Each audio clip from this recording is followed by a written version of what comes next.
Madam, ito na po. Tapos na po ito lahat.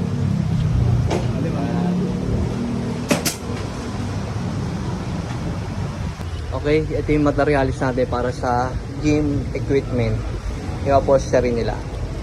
Ito leather, pambalot. Ito naman, cover nila. Kaya kayo, kung may mga gym kayo dyan, dito na kayo magpagawa sa Ari Furniture. Boss, Madam Jury, ito po. Lalagyan natin to ng panibagong foam. Buo siya. Hindi siya rita-ritaso. Yan. Buo. Yan. Bubuin natin yung foam para maganda yung pang balot niya.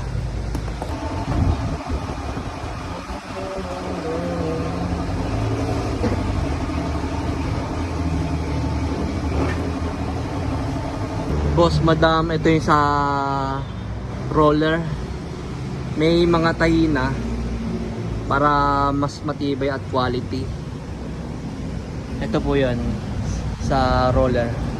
Yung leather, nakatahi na rin. At yung cover na transparent. Mas matibay ito. Mas quality. Okay na to, good na to, Boss, Madam. Ayan, no.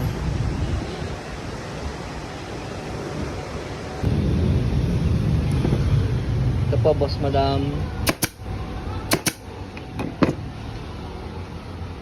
Ito yung roller.